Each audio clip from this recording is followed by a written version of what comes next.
Gospel lesson this morning will come from the 18th chapter of Matthew, starting in verse 15. And it's about something that a lot of times we don't like to talk about. And it's about reproving someone who sins. These words. If another member of the church sins against you, go and point out the fault when the two of you are alone. If the member listens to you, then you have regained that one.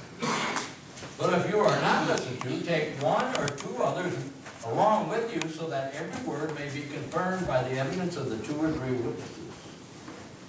If the member refuses to listen to them, then tell it to the church. And if the offender refuses to listen even to the church, let such a one be to you as a Gentile and a tax collector.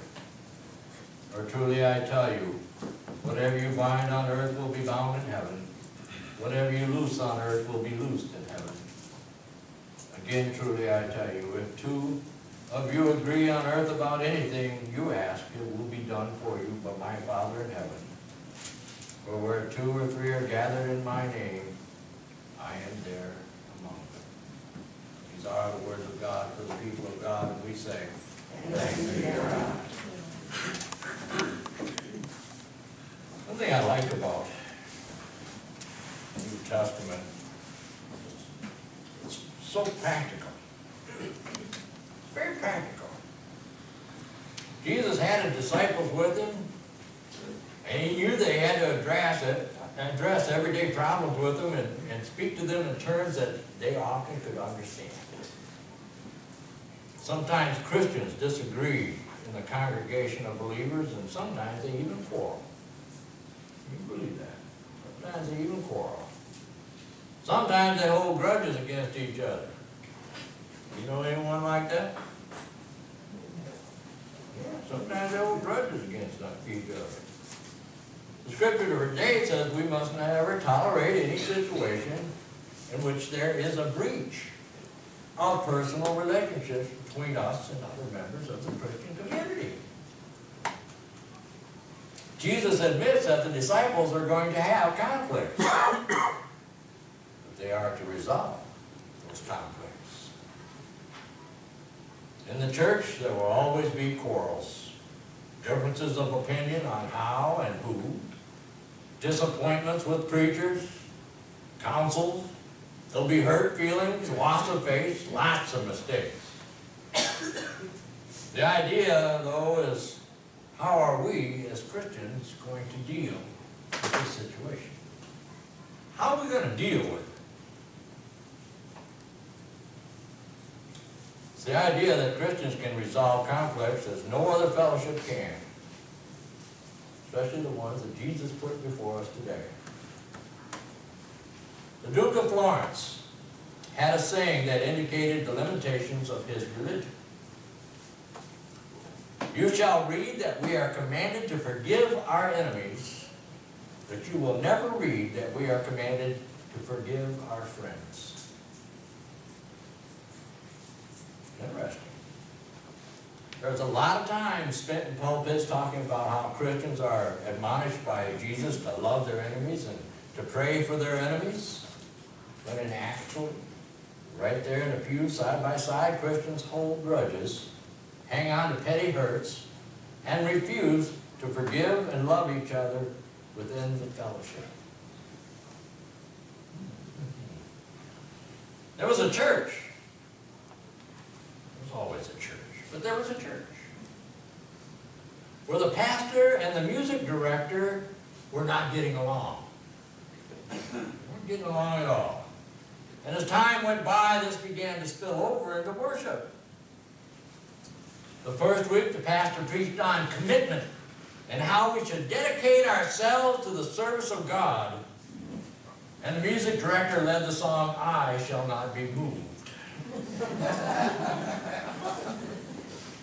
The second week, the preacher preached on tithing and how we should gladly give to the work of the Lord. To which the music director led the song, Jesus Paid It All. The third week, the pastor preached on gossiping and how we should watch our tongues. And the music director led the song, "I Just Love to Tell a Story." With all that going on, the pastor became disgusted over the situation, and the following Sunday told the congregation that he was considering resigning, in which the music director led the song, "Oh, Why Not Tonight?" And it came to pass that the pastor indeed resigned, and the next week he informed the church that it was Jesus that had brought him there, and it was Jesus that was taking him away, in which the music director led the song, "What a Friend We Have in Jesus." Of course, that could never happen here. Right? That's right. Yeah.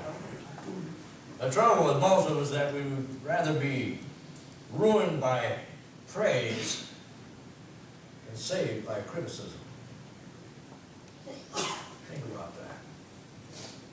You can be ruined by praise, but you better off be saved by criticism.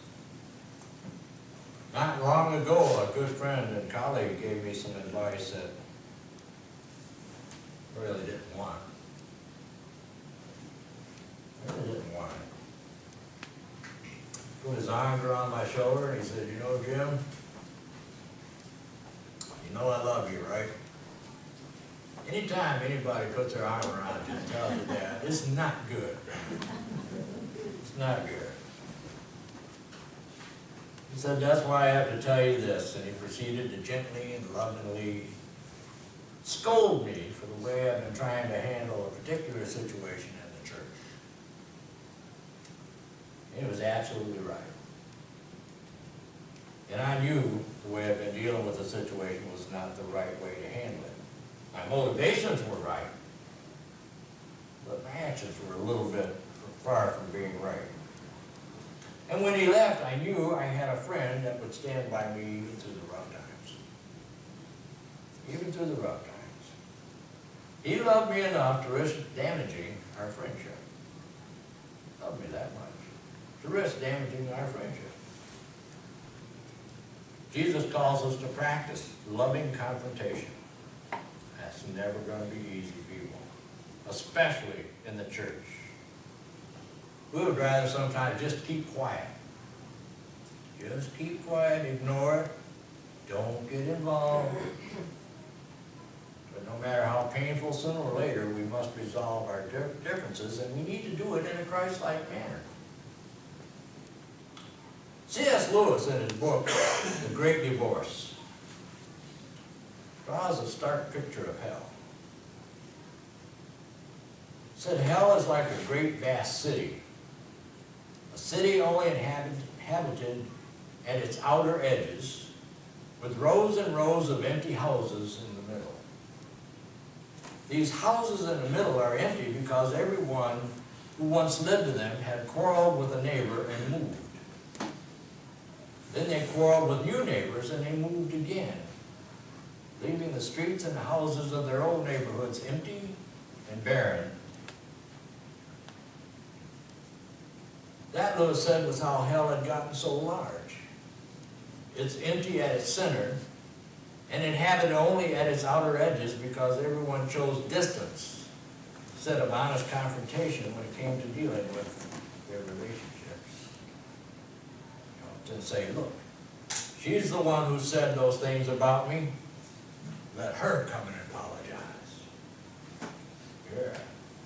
We may go to the same church, but that doesn't mean I got to share the same pew with so-and-so. Nope. There'll be a cold day in July before I accept his apology. That's all well and good, though, if you don't mind living in hell. Are we really willing to give up our relationships with others? Some relationships have been forged with our desire to follow Jesus. Nowhere.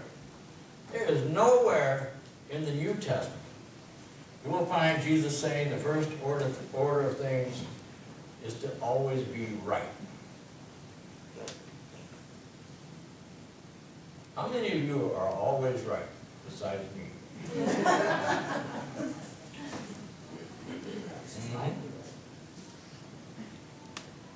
But he does have a lot to say about forgiveness, about relationships, about reconciliation, about service, about humility, about being vulnerable.